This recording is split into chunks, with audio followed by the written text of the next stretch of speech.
네, 이제 그러면 첫 번째 라운드 테이블 시작하도록 하겠습니다. 굉장히 시의성 깊은 주제로 진행이 되는데요. 차기 정부의 평화 정책 어디로 가야 하나라는 굉장히 흥미로운 주제입니다. 그러면 라운드 테이블의 사회자와 토론자분들께서는 무대 위로 등단해 주시면 되겠습니다. 등단하시는 동안 사회자 연사분들 소개 올리겠습니다. 라운드 테이블의 사회는 시사 포커스의 진행을 맡고 계신 부산 MBC 김동현 아나운서님이 맡아주시겠고요. 토론회는 진시원 부산대 교수님 그리고 이재훈 한겨레 통일 외교팀 선임 기자님께서 현장에서 참여해 주십니다. 그리고 온라인으로는 양문수 이재명 캠프 평화협력위원회 부위원장님과 또 이어서 김천식 윤석열 캠프 외교안보 통일위원님께서 함께 토론에 참여를 해주십니다. 온라인 연결상 간혹 끊김 현상이 발생할 수 있으니까요. 이 점 널리 양해 부탁드리겠습니다. 그러면 바로 김동현 아나운서님께 마이크 넘기도록 하겠습니다. 여러분 뜨거운 박수 부탁드리겠습니다. 네, 여러분 반갑습니다. 부산 MBC 아나운서 김동현입니다. 아무래도 차기 정부 그리고 특히나 평화라는 이 담론을 가지고 얘기하다 보면 이 세션은 좀 논쟁이 있을 수도 있겠다라는 생각이 드는데 한 가지 좀 다 아쉬운 점은 이제 그 양당의 양 캠프에 있는 두 분을 줌으로 연결해서 얼마만큼 토론이 원활하게 진행될 수 있을지 그건 약간 좀 걱정이 되는데 일단 앞서도 소개를 해드렸습니다만 일단 현장에서 두 분 함께하도록 하겠습니다. 진시원 부산대학교 교수님 어서 오시고요. 예. 자 그리고 이재훈 한겨레 통일외교팀 선임 기자님 어서 오십시오. 자 줌으로 지금 연결이 돼 있습니다. 김천식 위원님 윤석열 캠프 외교안보통일위원이십니다. 안녕하십니까? 네, 안녕하세요. 반갑습니다. 예, 바로 진행을 좀 하겠습니다. 차기 정부의 평화 정책 어디로 가나 윤석열 캠프의 입장은 어떤지 한 5분 정도 발표를 청하도록 하겠습니다. 제가 먼저 할까요? 예. 오늘 네. 그 양문수 부위원장님은 조금 한 5분여 정도 있다가 줌으로 연결할 예정입니다. 이 점 양해해 주시길 바라겠습니다. 예. 먼저 이 지속 가능한 한반도 평화를 주제로 해서 한겨레 국제 심포지엄을 개최한 것을 축하합니다. 그리고 이 행사에 참가한 것을 기쁘게 생각하고 이 행사를 주관한 한겨레 평화연구소에게도 감사 말씀을 드립니다. 오늘 진시원 교수님과 김동현 앵커님은 처음 뵙는데 반갑습니다. 그리고 이재훈 대기자님은 제가 옛날에 친했었는데 요새 좀 뜸했습니다. 오늘 오프라인에서 봤으면 더 좋았을 텐데 온라인으로 뵙게 됐습니다. 제가 이제 그 윤석열 캠프의 외교안보 공약에 대해서 말씀을 드리게 돼 있는데 캠프에서 구상했던 그 공약들을 개인 견해를 섞어서 좀 발표를 해드리겠습니다. 주로 이제 남북 관계에 대한 설명을 드릴 수밖에 없는데 시간상으로 우선 그 여야와 보수 진보를 떠나서 우리는 한반도 평화를 추구해야 하고 평화 통일을 지향해야 한다는 것에 대해서는 다 동의할 것으로 봅니다. 이런 그 생각을 가지고 저희 캠프에서는 당면한 실천 과제로서 남북 관계를 정상화하는 것을 제시했습니다. 북한이 핵무장해서 우리를 위협하면서 남북 간의 위계적 관계를 구축하고자 하면서 또 남북한이 단절과 대결을 계속하는 것은 비정상이다. 이를 바꿔 나가야 되지 않겠느냐. 그리고 북한이 비핵화하고 남북한이 개방하고 또 소통하면서 평화를 정착하고 협력하는 관계를 만들어가는 것, 이것을 우리는 남북관계의 정상화라고 봤습니다. 우리는 지난 그 분단사에서 평화를 지키는 노력과 또 평화를 만드는 과제, 그리고 평화를 제도하는 과제를 안고 이를 추구했습니다. 국제 탈냉전 시기에 우리가 평화를 만들기 위해서 많은 노력을 기울였는데 사실 북한의 핵개발로 인해서 이게 성공하지 못했습니다. 현 정세는 더 안 좋습니다. 북한은 핵무력을 완성했고 지금도 이를 계속 증강하고 있습니다. 핵무력으로 통일을 앞당기겠다고 하는 그런 당규약을 제시하고 있고 우리를 압박하고 있습니다. 북한은 또 남조선 군대는 자기들의 상대가 되지 않는다고 얘기를 하고 있죠. 안보 위기가 높아진 것입니다. 밖으로 보면은 미중 패권 경쟁과 진영의 재편이 지금 진행이 되고 있고 반세계화 그리고 공급망을 재구축하는 그런 일이 있습니다. 그리고 첨단 기술 경제, 경제 안보 이런 게 진행되고 있는데 또 최근 그 기후환경 변화라든지 탄소 중립을 봐도 이런 문명사적 대전환이 이루어지고 있다. 이러한 것이 과거에도 그랬다시피 한반도 정세에 충격을 줄 것이다. 최근 그 요소수 사태를 보면서 그 일단을 보고 있습니다. 이러한 변화에 대해서 우리가 어떻게 대처할 하느냐에 따라서 우리의 운명이 바뀌게 됩니다. 이러한 정세 변화에 어떻게 대처할 것인지가 분명합니다. 저희들은 세 가지로 나눠서 좀 설명을 드리겠습니다. 첫째는 우선 안전을 지키는 것이 중요하다. 북핵 위협이 증가하고 또 요동치는 국제 정세에서 우리나라의 안전을 확보하고 국민들의 생명 자유를 지키는 것 여기에 모든 노력을 다해야 되겠다. 그래서 평화를 지키는 노력이 우선적인 과제가 됐다는 것입니다. 선택의 여지가 없게 돼 있죠. 그리고 한반도에서 전쟁을 억제하는 것, 특히 북한의 핵미사일이 단 한 발이라도 우리 쪽으로 넘어오지 못하게 하는 그런 것이 절체절명의 과제가 됐습니다.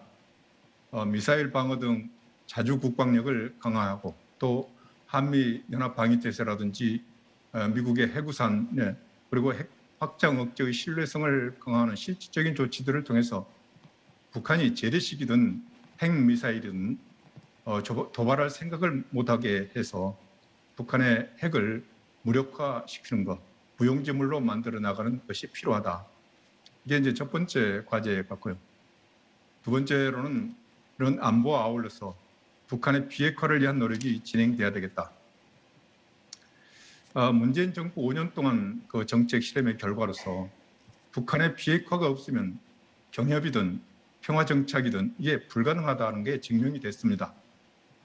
지난 30년 동안 남북관계 개선과 한반도 평화를 위해서 얼마나 많은 아이디어가 있었고 얼마나 많은 노력이 있었습니까? 이것이 북한의 핵 개발로 인해서 좌절됐습니다. 대단히 안타까운 일입니다. 현재로서는 유엔 안보리 제재 때문에 남북 간 경협이 사실상 불가능하게 되어 있습니다. 그래서 경협을 통해서 남북 관계를 개선하고 남북 관계 개선과 미북 관계를 선순환 구조로 만들어서 비핵화를 촉진하고자 했던 그런 구상이 사실은 원천적으로 지금 불가능하게 되어 있습니다.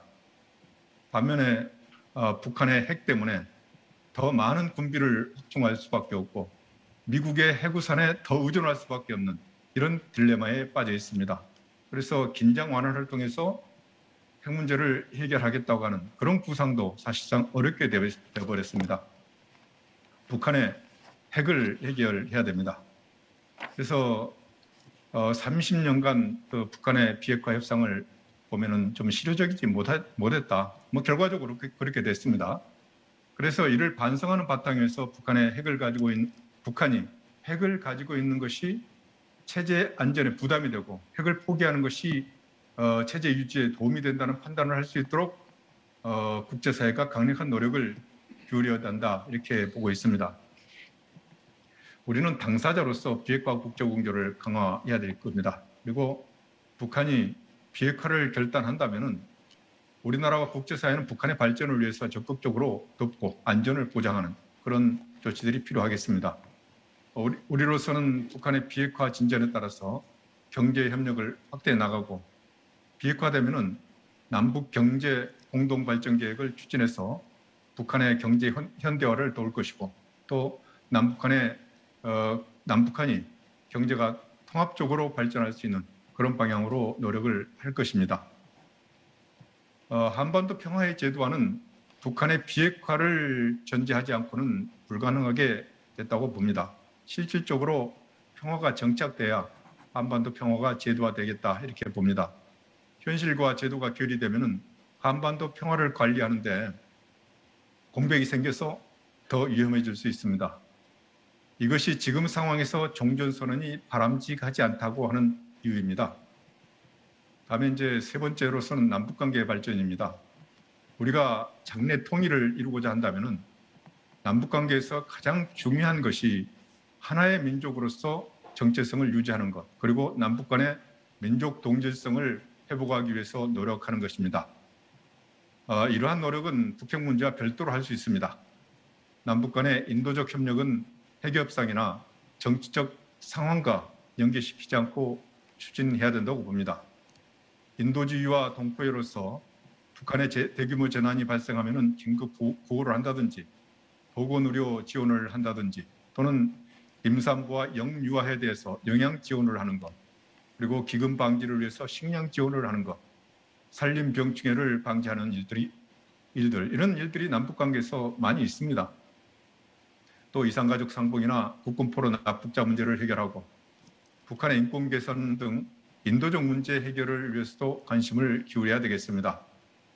한편으로 남북 간의 언론 출판 교류나 방송 개방 그리고 문화 교류를 통해서 남북 간의 언어가 달라지지 않게 하는 노력이 필요하다고 봅니다. 이는 민족 정체성을 지키는 데서 대단히 중요한 일입니다. 남북 간의 인적 접촉과 교류도 가급적 많이 이루어지도록 하는 것이 민족 동질성을 유지하는 데 상당히 필요한 일이라고 생각을 합니다. 어떻게 보면은 통일 정책과 대북 정책에서 가장 중요한 일이 남북 간의 언어가 달라지지 않게 하고 하나의 민족이라는 생각이 흔들리지 않게 하는 것, 이런 것이라고 봅니다. 이러한 점에서 민족 정체성 정책은 핵 문제와는 별도로 추진해야 된다고 보고 있습니다. 이상으로 간단하게 발표를 마치겠습니다. 감사합니다. 예, 감사합니다.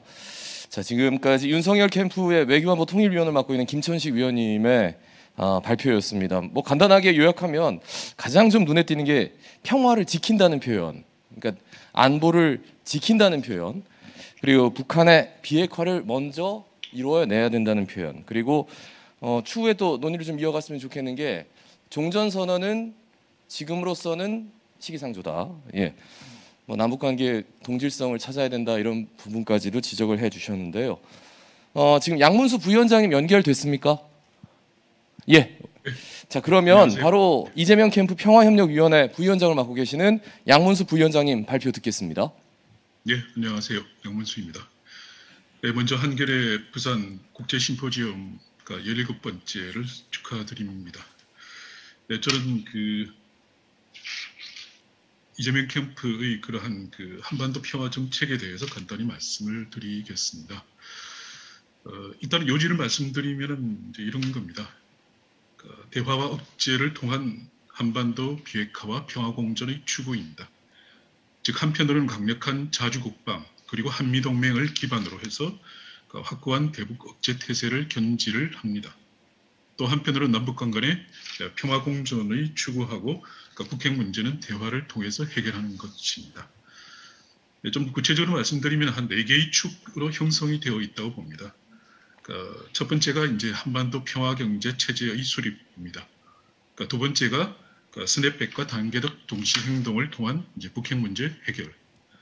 세 번째가 한미 동맹 그리고 한중 전략적 협력 관계를 기본으로 한 국익 중심 실용 외교.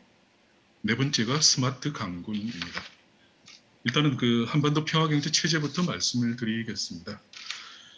기본적으로 남북 관계에서는 이제는 뭐 이념 경쟁이라든지 체제 경쟁 같은 건 아무런 의미가 없게 되었습니다. 남북한 간의 경제 발전, 남북 주민이 이제 민생에 도움이 되는 실용적인 관계를 만들어 가야 됩니다.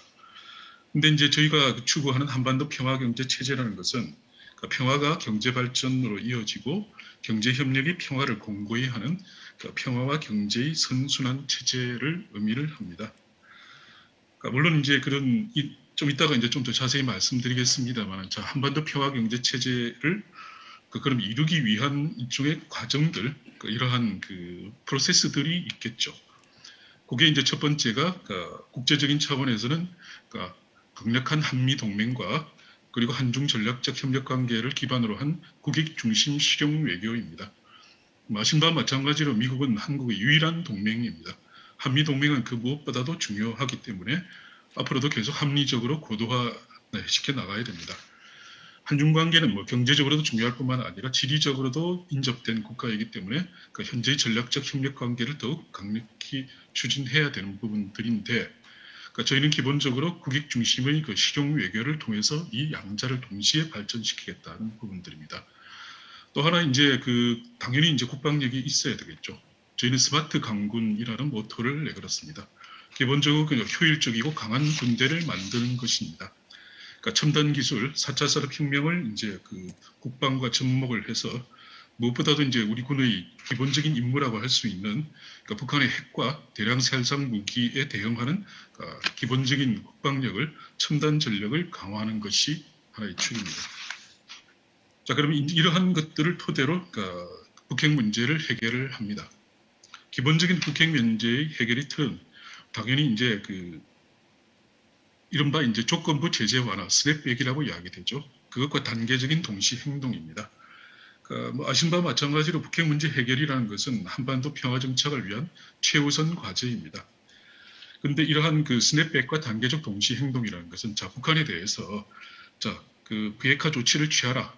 그러면 그에 상응하는 이제 대북 제재 완화 조치를 취해주겠다. 다만 북한이 그럼 비핵화 약속을 안 지키면 어떻게 되느냐? 그럼 그에 상응해서 이제 대북 제재 조치를 다시 철회를 하는 부분들입니다. 즉, 조건부 제재 완화 부분들이죠. 이걸 가지고 하되, 이것을 이제 기존에 했던 방식들, 일종의 빅딜, 일괄 타결하는 방식, 빅딜 방식들은 사실은 이제 성공 가능성이 되게 낮습니다. 비현실적입니다. 어차피 북미 간의 신뢰가 거의 없는 상황에서는 당연히 이제 비핵화에 대한 합의 그리고 이행이라는 것을 단계적으로 동시에 추진하는 것이 현실적이기 때문에 아까 말씀드렸던 스냅백과 단계적인 동시 행동을 가지고 추진을 하는 것입니다. 그런데 이제 이러한 북핵 문제 해결에 있어서 한국의 주도성을 강화를 하는 것입니다. 조건부 제재 완화와 단계적인 동시 행동의 구체적인 방안을 만들어서 이것을 이제 북한과 미국에 제안을 하는 것이죠. 그리고 이제 남북 정상회담과 한미 정상회담을 통해서 이러한 문제 해결에 적극 나서는 것입니다. 근데 이제 이런 이야기가 있을 수 있죠. 지금 남북 관계가 그렇게 경색되어 있는데 그럼 어떻게 풀겠다는 것이냐. 결국 이제 남북 관계가 경색된 원인은 이런 거죠. 기본적인 신뢰 관계가 많이 깨진 겁니다. 신뢰 관계가 깨졌는데 그러면 신뢰를 어떤 식으로 회복을 할 것이냐. 결국 이제 신뢰를 그러면 깨진 이유가 뭐냐. 기본적으로 북한은 남한이 북한에 대해서 약속을 이행하고 있지 않다. 즉 2018년도에 남북한 정상 간에 합의한 사항들을 이행하고 있지 않다는 겁니다. 그 부분들이 뭐 대부분 제재 때문이 그렇습니다만은 사실은 뭐 제재와 무관한 분야도 있습니다. 또 그동안에 뭐 조금씩 이제 유엔으로부터 제재 면제를 받은 부분들도 있고 그런 것들을 중심으로 풀겠습니다. 우선은 어쨌든 제재 면제 대상인 것들로 이제 해나가는 것들이죠. 인도적 지원이라든지 그리고 이제 무엇보다 북한이 지금 가장 고민하고 있는 게 코로나19 방역입니다. 그 부분들을 중심으로 이제 보건의료 협력을 추진하는 것들입니다. 그리고 나서 동시에 남북한 간에 이제 각종 경제, 사회, 군사적인 협력을 충실히 이행을 하면서 평화적인 환경을 조성하고 상호 신뢰를 쌓아가는 부분들입니다. 아울러서 이제 제재 면제 대상인 것들은 그렇게 합니다만은 제재로 묶여 있는 것들, 즉 개성공단이라든지 철도도로 연결 현대화 같은 것들은 어떻게 하느냐? 이것은 이제 유엔의 포괄적 상시적인 제재 면제를 추구를 하겠습니다. 물론 쉬운 일은 아닙니다. 하지만 그런 부분들을 추진하는 것들이 결국 북핵 문제를 풀어가는 여건이 되는 부분들이라고 보고 있습니다. 자, 이렇게 해서 이제 일정 정도 이제 평화가 진전되고 남북한 간의 신뢰가 이제 쌓여간다 그러면 본격적으로 그리고 단계적으로 경제 협력을 추진을 하는 것이죠. 그러니까 기본적으로 지금까지 했던 전통 산업에 대한 그러한 협력뿐만 아니라 사실은 이제 시대의 화두입니다. 사실은 어떻게 보면 뭐 2018년에 비교해서도 여건들이 변하고 있고 특히 코로나 팬데믹 이후로 많이 변했죠. 그리고 이제 뭐 이전부터도 해왔던 십몇 년 전부터 해왔던 그러한 뭐 경공업 위주의 그런 협력들도 여전히 중요합니다만은 그에 못지않게 중요한 것이 4차 산업혁명 시대의 그러한 이제 첨단 산업혁명들이고 그리고 무엇보다도 지금 이제 뭐 시대의 화두로 떠오른 것이 기후위기 극복입니다. 사실 이틀 전에 미중 정상회담에서도 다른 분야에 대해서는 많은 갈등을 노출을 했습니다만 오히려 뭐 유일하다고 할 수 있는 분야, 즉 기후 위기에 대한 대응에서는 미중 정상이 합의를 봤습니다. 그만큼 기후 위기 대응이 절실한 문제이기도 하고 또 하나 이 분야는 결코 일국의 혼자 힘만으로는 해결할 수 없다는 부분들입니다. 결국 남북한도 이런 문제를 푸는 것이 결국은 다른 모든 분야에 앞서서 푸는 것이 결국 국제사회로부터 상대적으로 지지를 받을 수 있는 것이 아닌가. 그리고 이제 뭐 생태와 환경 보호와 같은 부분들, 그러한 것들도 시대적인 화두죠. 그런 시대적인 화두들 남북 경협 정책에 반영을 해서 신성장 정책의 신성장 동력의 창출이라든지 지속 가능한 남북 공동을 번영하는 부분들입니다. 특히 이제 탄소 중립을 위한 남북 공동의 노력이라는 것이 아마 남북 협력 사업의 새로운 이정표가 될 것으로 보입니다. 다시 한번 요약해서 말씀드리면은 한반도 평화 경제 체제를 이제 수립을 하는데 국제적으로는 한미 동맹의 공고화 그리고 한중 전략적 협력 관계의 바탕 위에서 국익 중심 실용 외교를 펴고 그리고 또 한쪽 축에서는 스마트 강군으로 대표되듯이 자주 국방을 강화를 해서 북한에 대한 억지력을 확보를 하는 부분들입니다. 그리고 이제 북핵 문제는 스냅백과 단계적 동시 행동을 통한 대화로서 문제를 풀어가는 그런 식으로 해서 한반도 평화, 특히 이제 평화 공존을 추구하는 것이 저희 쪽의 기본적인 대북 정책의 골자, 평화 정책의 골자라고 말씀드릴 수 있습니다. 예, 이상입니다. 예, 이재명 캠프의 평화협력위원회 양문수 부위원장님의 발표였습니다. 양문수 부위원장님 지금 제가 대화가 되나요? 네, 잘 들립니다. 그 조건부 제재 완화를 말씀하셔가지고요. 그러니까 문재인 정부에서는 굉장히 좀 빅딜을 주요 사안으로 좀 다뤘었는데 그것에 대해서는 어느 정도 좀 불투명하다라고 보시는 겁니까? 좀 달라진 게 있는 것 같아가지고요.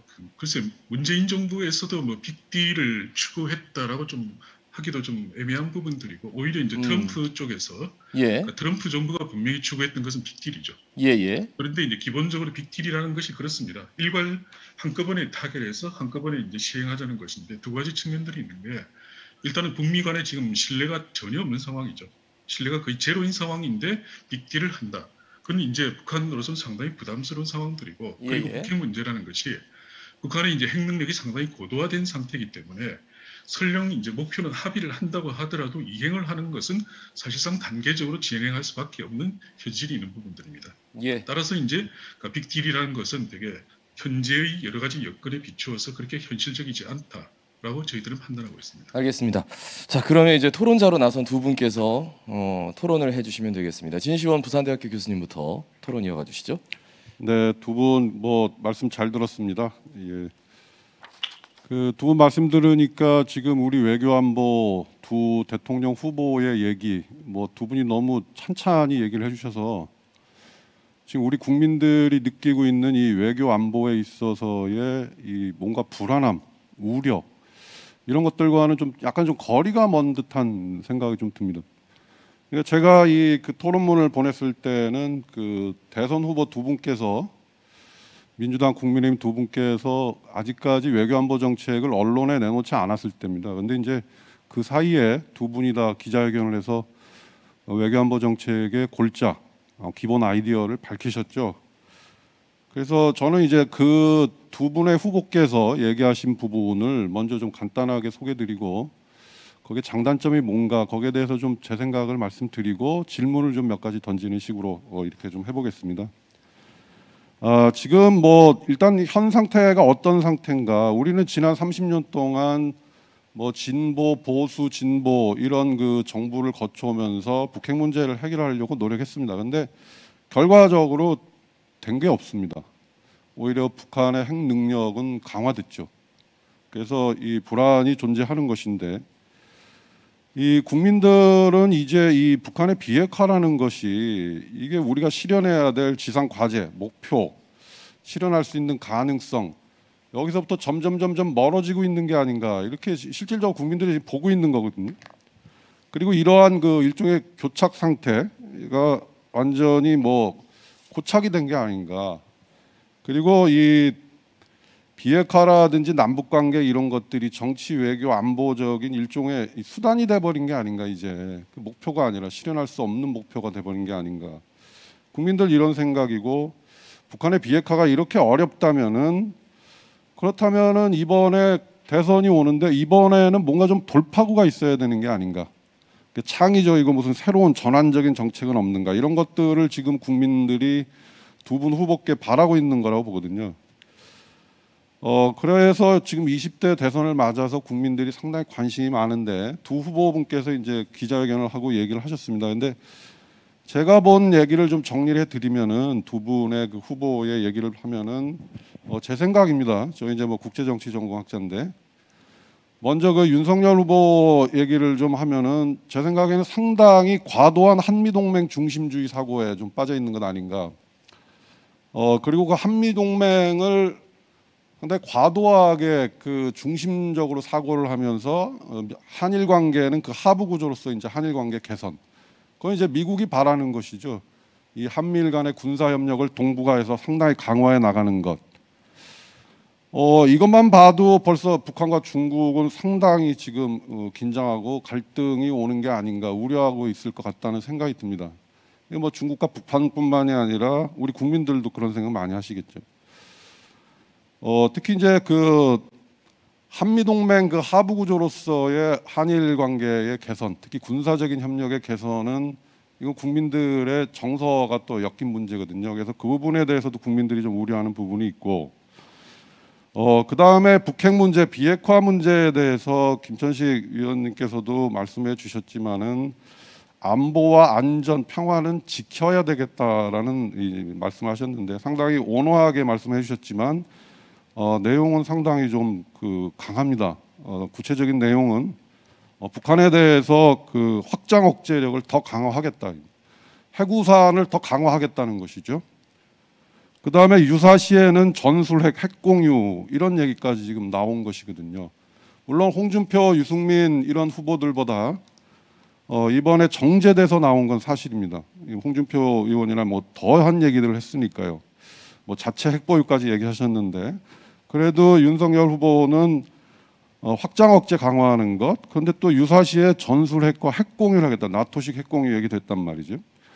이런 것들을 보면은 북중의 반발과 갈등은 당연히 따라오는 얘기거든요. 누구든지 생각할 수 있는 것이죠. 그리고 당사국인 북한과 중국은 이게 어떻게 해야 되나 지금 고민에 빠져 있다는 것이죠. 그리고 저희 같은 사람들이 보기에도 이렇게 되면 평화와 안보, 안전이 지켜지는 것이 아니라 동북아에서 오히려 안보 딜레마가 가속화된다. 안보 딜레마가 가속화되면 어떻게 되느냐? 긴장과 경쟁 더 강화되는 것이죠. 군비는 확충되는 것이고. 그러면 이게 실질적으로 안보, 안전, 평화가 지켜지는 것일까? 오히려 악순환에 빠져드는 건 아닌가? 그래서 저는 뭐 국제정치 이론 중에 현실주의 중에 공격적 현실주의가 있습니다. 상당히 센 이론이죠. 근데 지금 윤석열 후보 캠프 쪽에서는 북한의 비핵화, 그다음에 북한의 핵에 대한 대응이 어찌 보면 상당히 좀 공격적 현실주의적인 성향을 보이고 있는 게 아닌가, 그런 우려감이 제가 좀 드는 게 사실이고요. 지금은 미중 패권식입니다. 이제 뭐 두 분 다 얘기를 하셨는데 이 과도한 그 한미 동맹에 빠지면 우리는 동맹에 연루될 가능성이 높아지는 것이죠. 지금 대만 문제 심각하죠. 우리 대통령께서 그 한미 정상회담 하고 났을 때 워싱턴에서 미국 기자들이 한미 정상회담 내용을 먼저 물어본 게 아니라 대만 어떻게 할 것이냐를 물어봤어요. 그만큼 지금 이 남북한 간의 비핵화 이 문제보다 대만에서 아니면 남중국해에서 동중국해에서 무슨 일이 발생했을 때 한미동맹에 의해서 한국과 북한이 의도치 않게 연루되는 문제에 대해서 상당히 지금 고민이 많은 거거든요. 이렇게 되면은 그 미중 패권 경쟁 시기에 한쪽으로 쏠리는 이 과도한 한미동맹이 그러면 안보, 안전, 평화를 지켜줄 것이냐, 거기에 대해서 국민들은 생각에 빠지는 것이죠. 그 부분에 대해서 제가 좀 질문을 드리고 싶고, 이재명 후보는 봤습니다. 그 뭐 문재인 정부와 거의 비슷하다고 봅니다. 균형 외교인데 거기서 미중 간의 균형 외교를 추진하는데 상당히 더 우리나라의 자율성, 운전자인데 상당히 자율성을 갖는, 할 말은 하는 이제 그런 그 외교 안보 정책, 대북 정책을 얘기하는 것 같습니다. 저는 길은 맞다고 봅니다. 제 생각은 그렇습니다. 그런데 이제 정제가 안 됐다는 생각은 같이 드는 것이죠. 그러면서 느닷없이 이제 가스라테부터 얘기를 한단 말이죠. 그런 것들을 던지는 게 그 상당히 좀 능숙하고 노련한 외교 감각을 가진 대통령의 모습은 아닌 것이죠. 그래서 국민들은 이 윤석열 후보, 이재명 후보의 외교안보 기자회견을 보고 나서 그다음에 그 이후에 미국의 차관보가 오고 상원의원이 오고 그 사람들을 만나서 그 뱉어냈던 얘기들을 보면서 국민들은 지금 우리 두 후보가 내가 어느 쪽을 표를 던져야 되나 생각에도 빠져 있지만 이거 좀 불안하다라는 생각을 하는 거죠. 그리고 이게 좀 원숙하지 않다. 뭔가 좀 부족한 게 아닌가. 공부 더 해야겠다. 옆에 있는 참모들은 뭐하나 이런 생각을 좀 하고 있다고 보고요. 제가 좀 감히 말씀을 드리면 남북관계는 몇 가지 시나리오가 있는 것 같습니다. 하나는 교착 상태죠. 30년 동안의 실질적인 교착 상태가 지금 와 있는 거죠. 지금. 또 하나는 돌파구를 마련하는 것이죠. 근데 돌파구는 좋은 돌파구도 있고 나쁜 돌파구도 있다고 봅니다. 좋은 돌파구의 사례는 2018년 사례죠. 한미 연합훈련을 연기하면서 거기에 동력 탄력을 받아서 남북 간의 정상회담이 이루어지고 북미 간의 정상회담이 이루어지고 뭐 판문점 선언 이런 것들이 막 나오게 되는 이게 이제 좋은 돌파구입니다. 근데 결과적으로는 뭐 좋은 결과는 못 갖고 왔죠. 그러면 돌파구가 좋은 돌파구만 있느냐? 제가 보기엔 나쁜 돌파구도 있다고 보는데 윤석열 후보의 지금 이 노력들, 아까 말씀드린 대로 공격적 현실주의적인 이런 냄새가 나는 이런 정책들이 저는 상당히 좀 나쁜 돌파구가 될 가능성이 있지 않는가. 오히려 남북한 간의 한반도 평화 안보가 오히려 상당히 좀 불안해지는, 우려스러워지는 상황으로 들어가고 동북아가 또 완전히 새로운 신냉정 시대로 들어가는 것이 아닌가. 그럼 미중 간의 경쟁 관계에서 남북한 관계가 급속도로 냉각되면서 이 지역이 완전히 신냉전으로 빠져드는 그런 잘못된 돌파구로 지금 가고 있는 게 아닌가, 그런 우려가 드는 것이죠. 그다음에 또 세 번째 시나리오는 뭐 그럭저럭 개선 노력을 하고 가는 겁니다. 만나서 뭐 좋은 얘기 하려고 하고 뭐 이런 것들이죠. 네 번째는 악화되고 긴장으로 빠지는 것이죠. 근데 이제 뭐 제가 보기에 이재명 후보가 만약에 대통령이 되시면 뭐 그럭저럭 개선 노력, 돌파구는 잘하면은 좋은 돌파구가 될 수 있지 않겠나. 근데 제 생각이지만 뭐 윤석열 후보가 대통령이 되시면 어찌 보면 나쁜 돌파구도 될 수 있고 또 어찌 보면은 이게 악화와 긴장 관계 고조로 빠져드는 것 아닌가. 이게 이제 제 생각입니다. 그래서 이 부분에 대해서 두 분이 이제 어떻게 좀 발언을 해주실지 답변해 주실지 되게 궁금하고요. 저는 그 아무것도 안 하는 것, 남북 관계에 있어서 이게 제일 안 좋다고 봅니다. 그렇다고 갑자기 나쁜 돌파구를 찾는 건 더 안 좋다고 봅니다. 그 대화라도 해야 되는 것이죠. 그럭저럭 개선 노력을 하는 게 그 다음에 그 차선이죠. 제일 좋은 거는 좋은 돌파구로 좋은 결과를 마련해 내는 것이죠.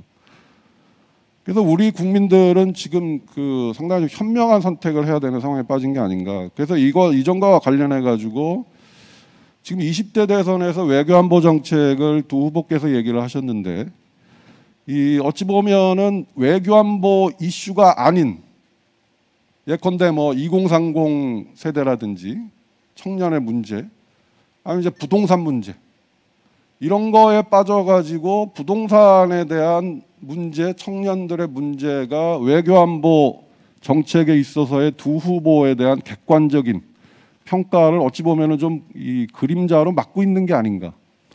그래서 국민들은 이런 그 경제적인 부동산 이슈라든지 청년들의 먹고 사는 미래 문제 이런 것들은 그쪽으로 또 생각을 하시면서 외교안보 문제, 특히 비핵화 문제, 한반도 평화체제 문제 이런 것들은 두 후보께서 어떤 식의 사고를 갖고 있고 어느 분이 대통령이 됐을 때 우리의 국가 안보가 어떻게 될지를 분리해서 냉정하게 생각해야 된다. 지금 이런 상황 아닌가 저는 좀 생각이 듭니다. 먼저 이 정도로 말씀드리겠습니다. 예, 진시영 교수님. 그래요. 양 캠프의 어떤 어느 정도 외교안보 특히나 남북관계 관련해서 발표가 나왔죠. 거기에 대해서 두 분 모두 관심 있게 보신 것 같은데 특히나 진시영 교수님은 윤 후보 캠프, 특히나 윤석열 캠프 쪽에 정말 한미 동맹 중심주의 사고가 아니냐라는 지적, 그리고 공격적 현실주의라는 표현까지 쓰고, 이렇게 되면 안보 딜레마 오는 것 아닌가라는 질문. 일단 윤석열 캠프에 우리 김찬식 위원님께 먼저 질문 드리겠습니다. 여기 어떤 답변 주시겠습니까? 위원님? 예. 네, 진시온 교수님 여러 가지 평가를 해주셨고 여러 가지 이제 타당한 말씀도 해주셨습니다. 그래서 우리가 모두 이제 걱정하는 바는 한반도에서 전쟁이 일어나지 않아야 되고 또 이 국제 정치의 희생이 되지 않아야 되겠다고 하는 그런 생각을 다 가지고 있습니다. 거기에 대해서는 뭐 이견이 없을 거로 생각을 합니다. 사실 탈냉전 이후에 남북 관계에서 상당히 중요한 문제가 이 핵 문제였습니다. 탈냉전 이후에 곧바로 이제 우리는 남북 간의 고위급 회담을 통해서 남북 기본 합의서를 체결했고 또 한반도 비핵화 공동선언도 채택을 했습니다. 이것이 제대로 진행이 됐더라면은 지금 한반도 정세는 이런 일들이 일어나지 않죠. 그런데 북한이 이제 그런 합의에도 불구하고 핵 개발을 했고 미국 간의 제네바 기본 합의를 체결하고 나서도 비밀리에 또 핵을 개발하는 그런 일들로 인해서 한반도 정세가 상당히 꼬여버린 것 같습니다. 그래서 이제 한반도 정세가 크게 풀릴 수 있는 기회가 몇 차례 있었습니다. 첫 번째 가장 큰 기회는 어떻게 보면은 한반도 남북 기본 합의서를 체결하고 나서 북한이 김영순 특사를 워싱턴에 보내서 관계 정상화를 요구했던 92년 1월입니다. 그때 좀 과감하게 이걸 받아들여 가지고 미국 간의 관계 정상화를 하고 북핵을 관리했더라면은 북한이 핵을 개발하지는 못했을 거다. 그리고 지금 상황과 같은 일은 오지 않았을 거라고 생각을 합니다. 다음에 이제 그 두 번째 이제 계기가 1994년 핵 위기 때 남북 정상회담과 또 미국 관계 개선에 그런 가능성이 있었는데 그때는 아쉽게도 김일성 주석이 사망해가지고 기회가 그냥 무산됐습니다. 세 번째 이제 중요한 계기는 2000년 남북 정상회담 이후에 미국 간의 관계 정상화 움직임이 상당히 강하게 일어났습니다. 그런데 시간이 부족해가지고 이게 완성이 되지 못한 그런 상태로 끝나버린 거죠. 만약에 그때 미국 관계 정상화가 됐더라면은 그때 이제 미국이 북한을 관리하는 그런 체제로 들어갔을 거로 봅니다. 이제 네 번째 중요한 계기가 뭐 우리가 다 기억하고 있다시피 2019년에 하노이에서 개최된 미국 정상회담입니다. 이때는 지금 가능성이 제일 낮았다고 보는 것이 북한이 핵무장한 상태로서 이제 회담을 한 것이었는데 그때 만약에 북한이 비핵화 결단을 했더라면은 한반도 정세가 완전히 풀렸겠다 이렇게 생각을 합니다. 그래서 이제 다시 이 핵심을 말씀드리자면은 북한이 핵무기를 개발하고 있는 단계하고 핵무장을 완성한 단계는 완전히 달라져 버렸다. 그래서 과거에는 북한이 그러니까 핵무기를 목표로 이 여러 가지 일들을 진행시키고 있었기 때문에 그 단계를 중지시킴으로써 핵 개발을 하지 못하도록 하는 것이었는데 지금은 이미 끝나버린 거죠. 북한이 핵무장을 해버린 거죠. 지금 문재인 정부가 상당히 많은 노력을 했습니다. 한반도 평화 프로세스라는 게 기본적으로는 남북 관계를 경협을 통해서 개선하고 군사적 긴장을 완화하고 이렇게 해서 비핵화의 분위기를 만들어서 미국 간의 관계를 미북 대화를 통해서 핵 문제를 해결하고 그 이후에 이제 한반도 평화 체제를 구축하고 더 나아가서는 동북아 평화를 구축함으로써 우리 경제의 영역을 넓히고 또 전반적으로 이 동북아 지역에서 긴장을 완화시키는 그런 방향으로 추구를 하고자 했는데 사실 지금 이 정세의 오판이 좀 있었다 저는 생각을 하고 있고 그런 바탕에서 또 하나는 그 접근법에 좀 문제가 있었지 않느냐 이렇게 생각을 하는데 2018년 지금 아까 진시원 교수님 좋은 돌파구라고 말씀하셨는데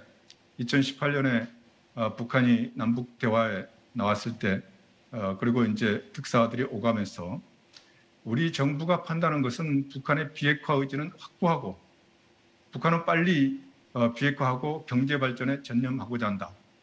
그리고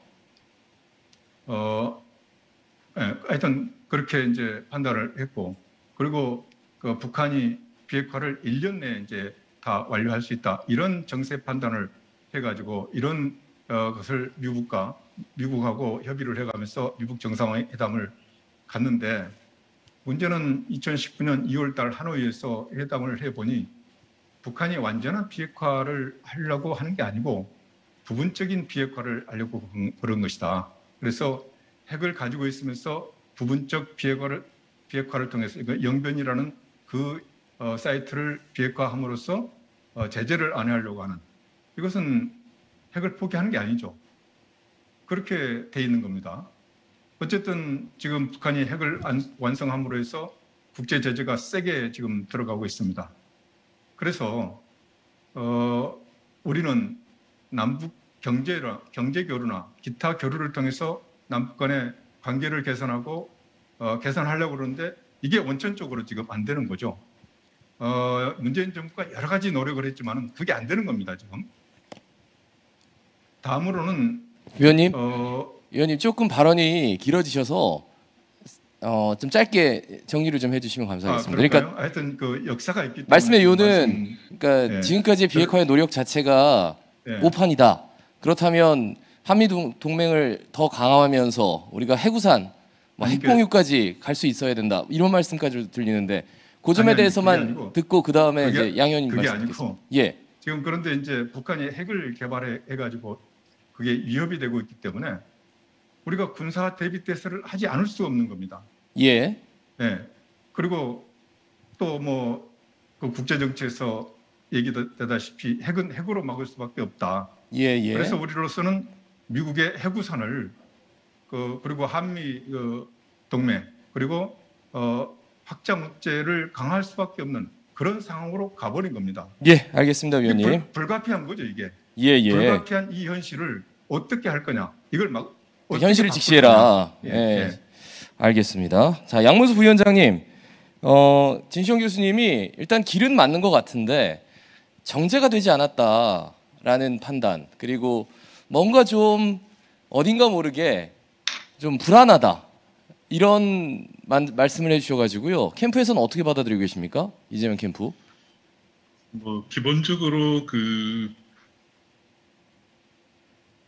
일단은 뭐 저런 거라고 봅니다. 뭐 그런 부분들도 있지만은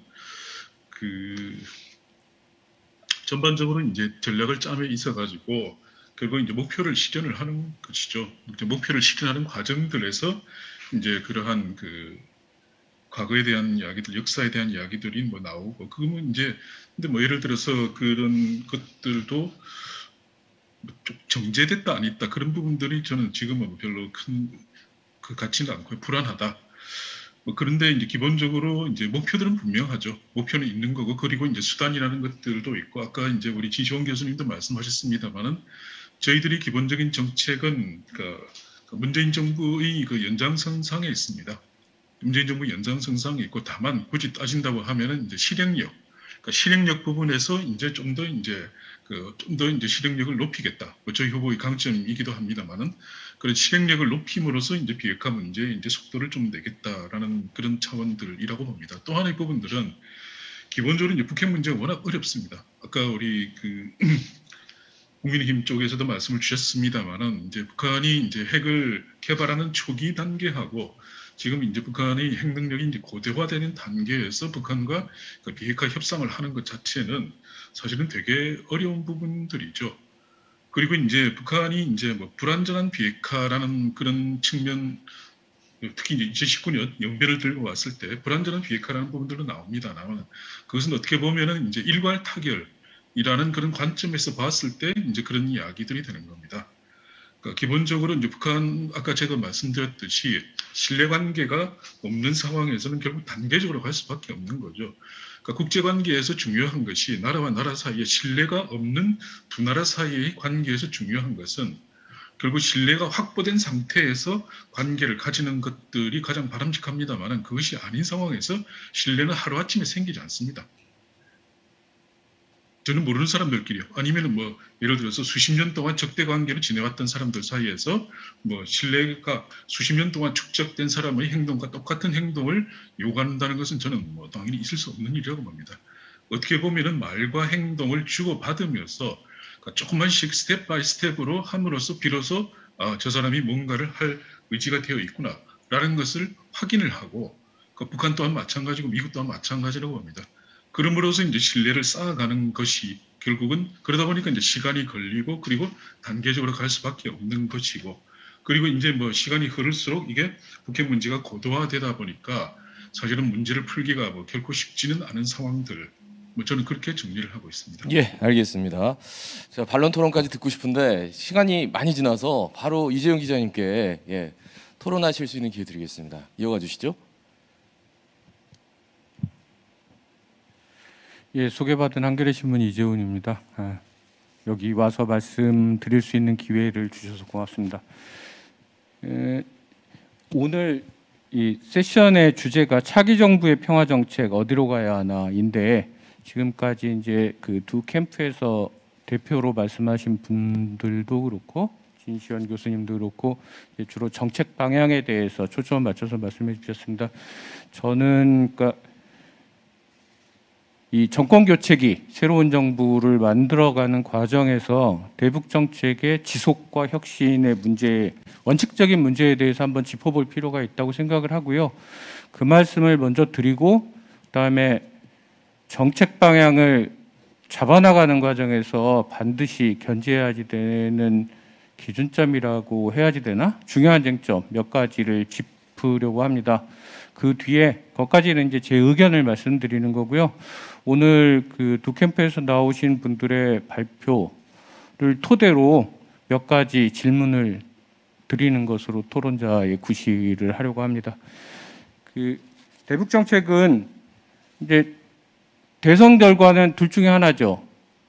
정권 민주당이 재집권하거나 아니면 정권이 교체되거나 야당으로 둘 중에 하나인데 재집권하게 될 경우에는 정책의 지속성에 무게중심이 있을 테고 정권이 교체되면 정책의 변화에 무게중심이 있을 겁니다. 아마도 당연히 그럴 수밖에 없을 텐데 문제는 그러니까 100% 지속이냐 100% 변화냐 이런 것은 좋지 않다.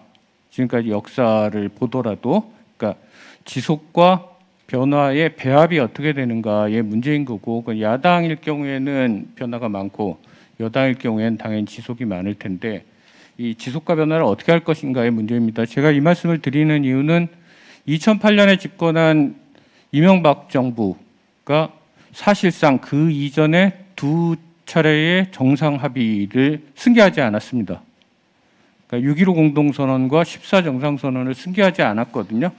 공개적으로 승계하지 않는다, 우리는 이거 안 지킨다, 파기한다 이런 말씀을 하시진 않았는데 내용적으로 승계한다는 얘기도 안 했어요. 그래서 결과적으로는 승계하지 않았고 그 뒤에 복잡한 과정들이 많이 있었습니다. 이런 거에 비춰볼 때 지금은 이제 정상 합의가 4개죠. 정상 회담은 5번 했고요. 이 4개의 정상 합의를 축으로 한 그간의 남북 당국의 합의를 승계하느냐 안 하느냐 이 문제에 대해서 그 확인을 해야지 될 필요가 있고요. 질문은 이따 드리겠습니다.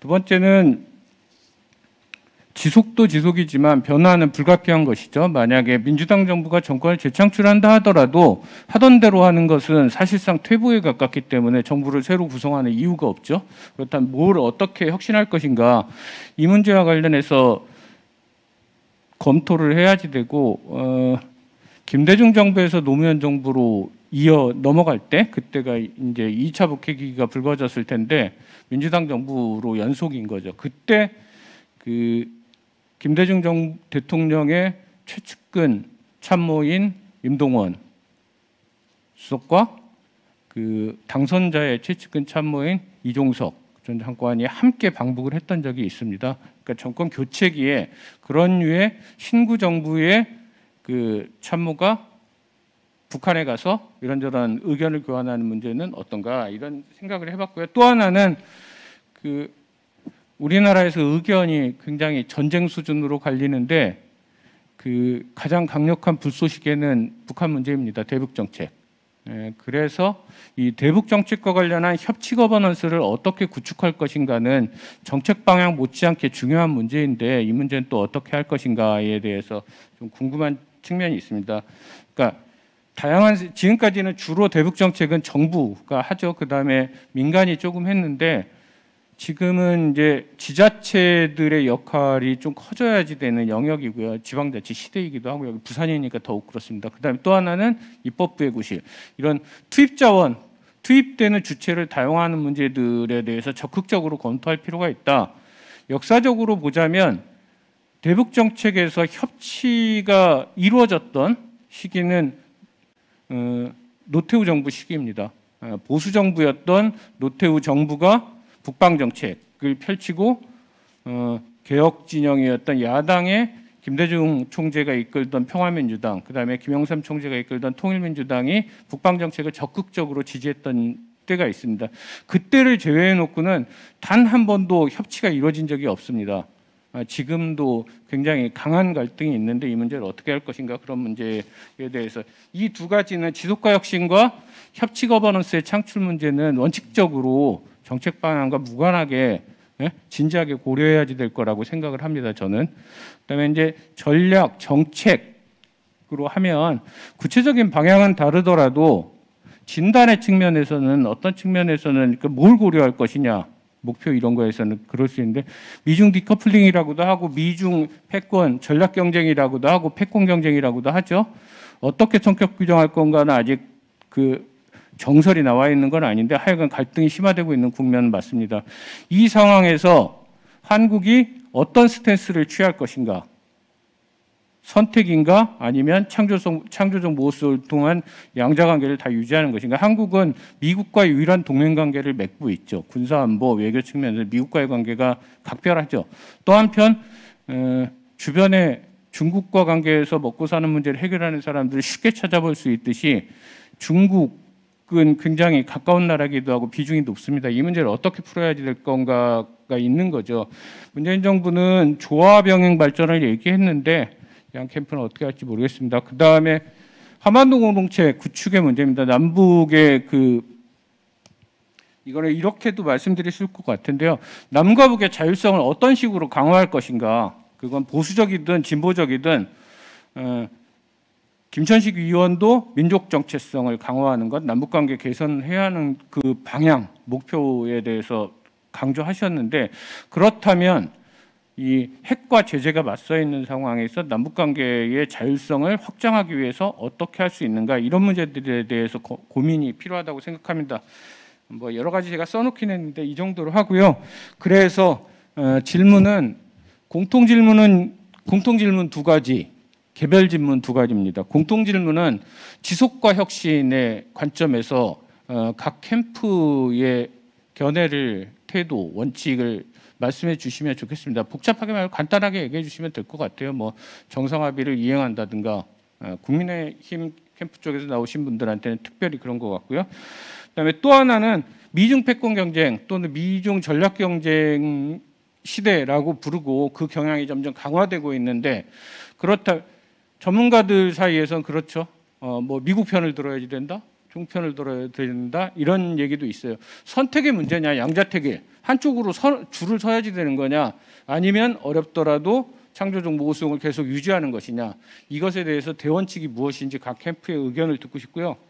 이 두 가지가 공통 질문입니다. 개별 질문은 김천식 의원한테 먼저 드리고 싶은데요. 하나는 오늘 발표하신 거에 보면 북한이 핵을 갖고 있으면 부담이 된다는 걸 그렇게 해서 국제적인 협력을 강화한다라고 그랬는데 국제사회의 강력한 노력이 필요하다라고 말씀을 하셨어요. 그리고 비핵화가 전제되지 않고는 평화 정책은 불가능하다 이렇게 말씀하셨는데 이게 그러면 북한이 핵을 갖고 있는 지금 상황에서 이 비핵화의 과정에서 대화가 아니라 더 강력한 제재를 통해서 문제를 풀겠다는 말씀을 좀 부드럽게 하신 것 같은데 제 이해가 맞는지 한번 확인해 주셨으면 하고요. 그다음에 이 비핵화 전제하지 않고는 평화 정착이 불가능하다는 건 그렇다면 북한의 의미 있는 비핵화 조처가 있기 전까지는 어떤 종류의 대화도 하지 않는다는 것인가? 인도적인 협력 정도를 제외해 놓고는 이 두 가지가 결국은 같은 질문인 것 같은데요. 그것에 대해서 답변해 주셨으면 하고요. 네 번째는 윤석열 오늘 나온 얘기는 아니고 윤석열 후보가 언론 인터뷰에서 이런 얘기를 하셨습니다. 그러니까 윤석열 후보가 대통령이 당선된다면 북한의 9.19 군사합의 이행을 촉구하겠다. 근데 반응이 없다면 파기할 수도 있다라고 말씀을 하셨어요. 공개석상에서 남북 합의를 파기할 수 있다는 얘기를 명시적으로 한 건 이게 처음이거든요. 이게 이를테면 9.19 군사 합의를 그러면 그 국민의힘 윤석열 캠프에서는 어떻게 판단하고 있는 건가? 뭐 때문에 파기하겠다는 얘기를 하는 것인가? 파기라는 말씀이 언론에 나온 인터뷰에 나온 게 그게 잘못 보도된 것인지 아니면 실제가 그렇고 이러이러한 이유에서 파기할 수도 있다는 견해인 건지 그거를 확인해 주셨으면 좋겠습니다. 양문수 부위원장한테는요. 아까도 말씀하셨는데 뭐 기본적으로 문재인 정부랑 비슷하고 실행력을 높이겠다라고 하셨는데 실행력은 말로 높여지는 게 아니고 실천과 현실을 통해서 높여지는 건데 스냅백, 그러니까 조건부 제재 해제와 단계적 동시행동 문제만 하더라도 이것 또한 문재인 정부에서 안 했던 것은 아니거든요. 막 이걸 한다고 얘기를 많이 안 했을 뿐이지 문재인 정부도 이런 시도를 했어요. 그런데 잘 안 되고 있죠. 바이든 정부가 이것을 받겠다는 태도를 보이지 않고 있습니다. 현재까지는 공식적으로는. 근데 도대체 어떻게 이 제재 면제 문제를 풀어나갈 것인가. 실행력은 말로 높이는 건 아니고 실천을 통해서 높이는 건데 도대체 어떤 실천을 통해서 이게 가능한가 이거에 대해서 답변을 해주셨으면 좋겠고요. 하나는 북한이 2년째 농성 중입니다. 국경을 폐쇄하고 사람이 들어가질 못해요. 그러니까 뭐 다른 나라의 대사조차도 교환이 안 됩니다. 지금 교체가 안 돼요. 사람이 들어가지를 못해서 이 농성 체제가 계속 지속되고 있는데 다른 나라들은 다 위드 코로나로 넘어오고 있는데 북한은 그냥 국경을 폐쇄하고 있습니다. 국경 폐쇄가 지속되는 한 남북 대화가 없는 건데 이재명 캠프에서 이 상황을 어떤 식으로 풀어나갈 계획이신지 말씀해 주셨으면 좋겠습니다. 마치겠습니다. 이재용 기자님 너무 좋은 질문을 잘 해주셨는데 많이 해주셔가지고 일단은 김천식 위원님 듣고 계십니까? 그 개별 질문에서 나왔던 게 비핵화가 우선이다. 그래서 더 강력한 제재가 필요하다라는 말씀으로 들렸다는 게 사실인지 그리고 9.19 군사합의 이행을 촉구하고 만약에 이게 제대로 되지 않는다면 파기를 하겠다라고 한 후보의 말씀이 어떤 건지 어떤 의미인지 그거 일단 듣고 나서 또 디테일하게 좀 더 질문 들어가겠습니다. 예, 말씀해 주시죠, 위원님. 그 이재훈 기자님 여러 가지 질문을 하셨는데 그 쭉 말씀드릴게요. 예, 먼저 이제 그 정권 교체에 따라서 지속과 혁신, 지속과 변화를 이제 말씀해 주셨는데 사실 이 지속과 변화, 혁신 이게 어떻게 보면은 그 정권 교체가 있는 그 국가들의 장점이라고 생각을 합니다. 근데 이제 제가 뭐 정부에서 쭉 있어봤기 때문에 그런 경험들을 좀 많이 했었는데 이 정부라고 하는 것은 어떤 정부가 들어서든 국가의 일체성과 지속성을 지키는 것이 매우 중요한 과제입니다. 어떻게 보면 제일 중요한 과제죠. 그래서 과거 정부에 했었던 일들을 싸그리 그냥 없었던 곳으로 치부하고 새롭게 시작할 수는 없는 겁니다. 그리고 그렇게 할 수 없는 것이고 그래서 이제 그 과거 정부가 이룩한 성과를 어떻게 승계하고 어떻게 변화시켜 나갈 것이냐 그 문제는 결과적으로 이제 그 시기 그 시대 상황에 맞춰서 그러니까 정권 교체가 된 그 시대 상황에 맞춰서 국가의 이익과 또 안전 이런 것을 고려해서 해 나가는 겁니다. 뭐 한 가지 예로서 이제 아까 그 2008년도 말씀을 하셨는데 그때 이제 제가 뭐 통일부 통일정책실장으로서 그 문제를 직접적으로 다룬 사람이기 때문에 할 얘기가 많이 있습니다. 근데 그때도 그 과거의 합의들을 완전히 없는 걸로 한 게 아니고 북한에 대해서 이 문제들을 어떻게 실천할 것인지 대화를 통해서 협의를 하자고 그랬었는데 그렇게 했었는데 어떻게 보면 그게 여러 가지 사정으로 해서 진행이 안 됐죠. 그래서 이제 어쨌든 그런 일들이 없는 걸로 돼버렸습니다. 다음에 이제 그 미중 간의 전략 경쟁에서 우리가 어떻게 해야 되느냐, 전략적 모호성을 가지고 가야 되느냐, 아니면 선택을 해야 되느냐, 그런 문제를 질문을 하셨는데 그 문제는 뭐 저 개인적인 문제 생각뿐만 아니고 여러 사람들이 생각하기에 그건 선택의 문제가 아니다라고 보는 겁니다. 그러니까 한반도 질서를 구성하고 있는 몇 개의 중요한 관계가 있지 않습니까? 첫째는 남북 관계고, 두 번째는 한미 동맹 관계고, 세 번째는 한미 동맹 관계에 이어져 있는 한미일 안보 협력 관계, 그리고 또 한중 전략적 협력 관계, 이런 관계들이 같이 있습니다. 이게 선택의 문제가 아니거든요. 그래서 같이 있다는 그 문제를 모든 나라들이 인정을 하고 있습니다. 그리고 이제 우리나라 입장에서는 가장 중요한 문제가 어떻게 보면은 한미 동맹 관계죠. 그게 안보뿐만 아니고 경제에서도 또 민주주의 가치를 지키는 문제에서도 중요한 문제입니다. 그리고 그래서 이제 한미 동맹 관계를 중요하게 생각하는 것이고요. 미국과의 관계를 중요하게 생각하는 것은 우리나라뿐만 아니지 않습니까? 중국도 마찬가지고 일본도 마찬가지고 세계 어느 나라도 미국과의 관계를 제일 중요하게 생각합니다. 그건 뭐 선택의 문제가 아니라는 거. 그래서 우리가 한미 동맹 관계를 중요하게 생각한다고 해서 중국과의 관계를 방기한다든가 또는 뭐 그런 게 아니죠. 그래서 같이 가는 겁니다. 그래서 같이 가고 그게 어떻게 보면은 조화와 또 이게 협조가 되는 그런 관계로 가야 되겠다. 앞으로 이제 그 상황들이 아주 이제 미중 관계가 더 날카롭게 됐을 때 어떻게 될 거냐, 어떻게 할 거냐, 그런 문제들은 지금 뭐 그런 상황을 가정해서 얘기할 건 아닌 것 같고요. 어쨌든 이런 여러 가지 관계들이 공존하고 있다고 하는 것, 그 공존 관계에서 우선순위는 있다고 하는 점, 그 우선순위는 어느 나라도 같이 있는데 비슷하다고 하는 점을 말씀드립니다. 그리고 이제 북한이 핵을 가지고 있는 이 상황, 이걸 어떻게 할 거냐.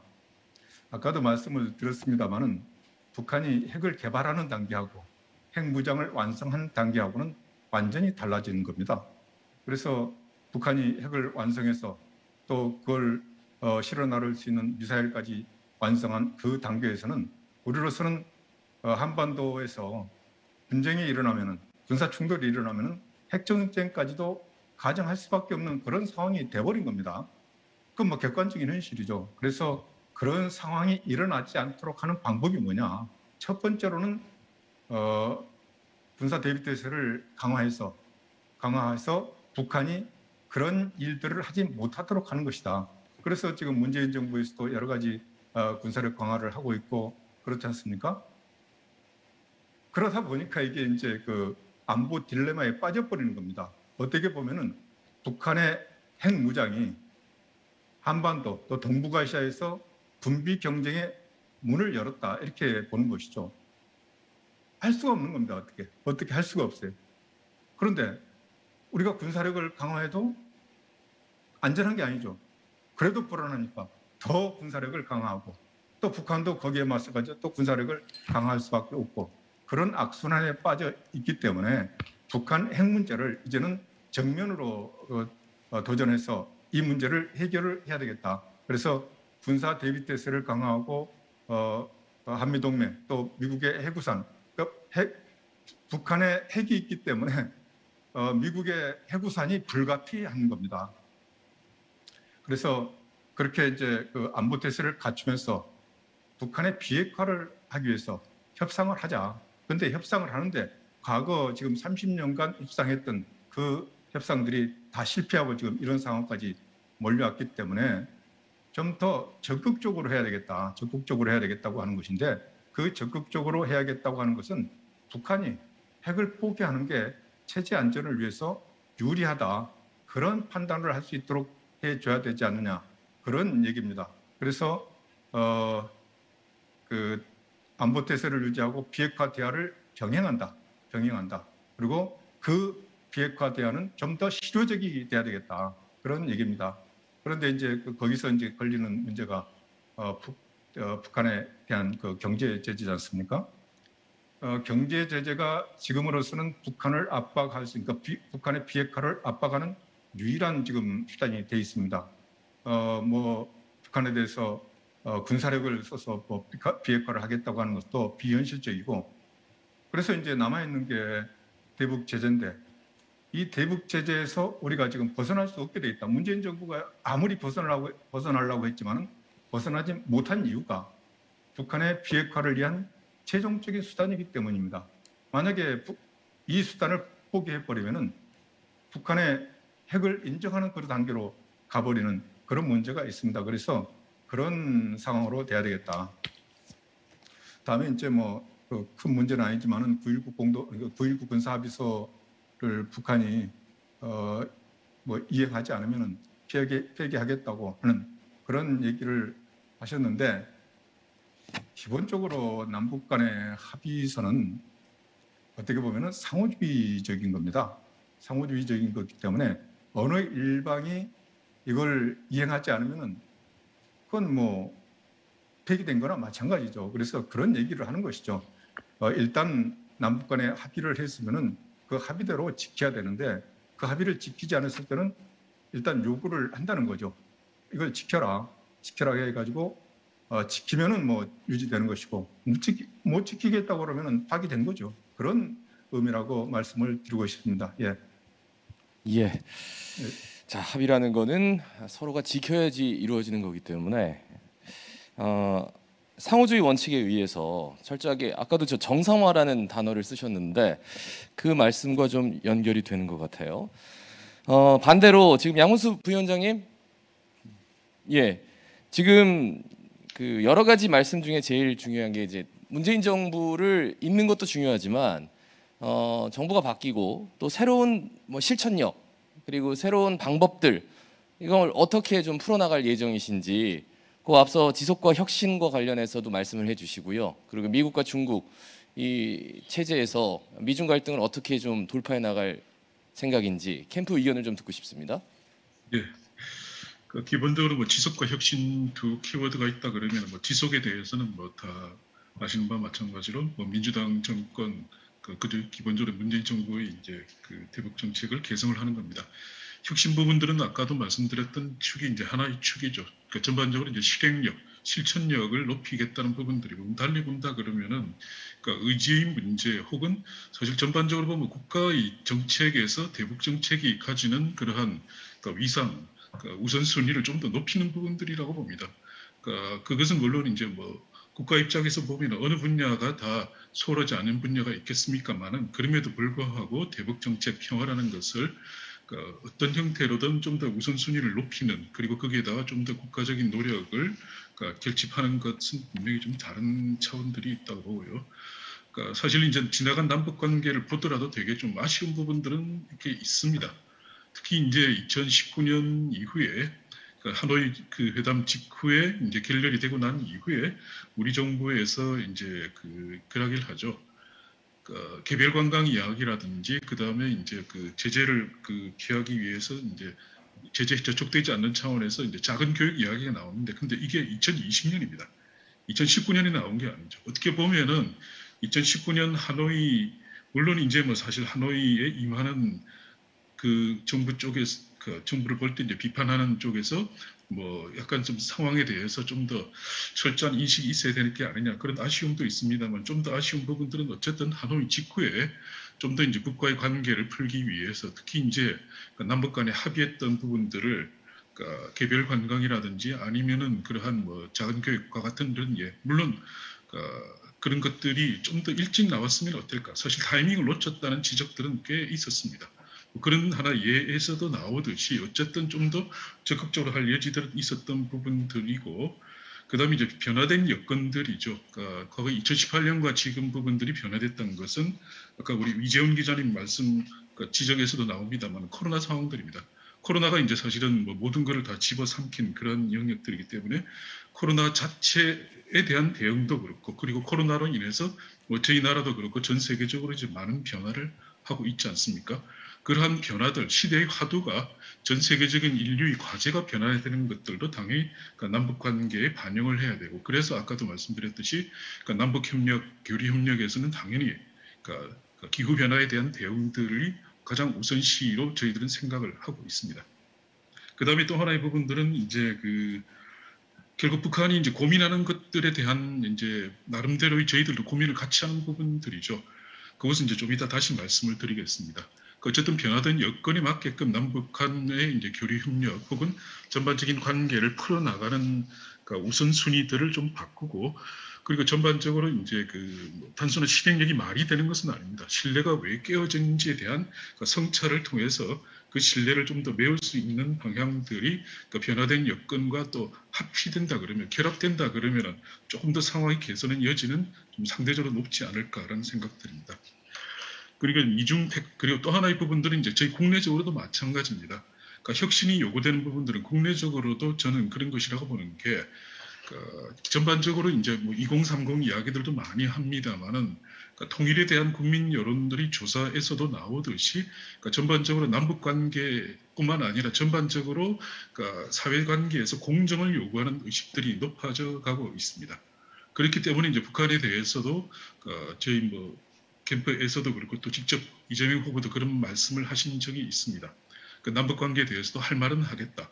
좀 더 북한이 잘못된 관행에 대해서는 지정을 요구하겠다라는 식으로도 어쨌든 국민들이 높아진 그러한 공정의식, 그리고 이제 우리 국민들이 자긍심이 높아진 부분들을 반영을 해서 대북 정책을 좀 더 이제 혁신하는 방향, 그리고 아까 이재용 기자님도 말씀하셨듯이 전반적으로 이제 협치를 하는 부분들까지도 생각을 합니다.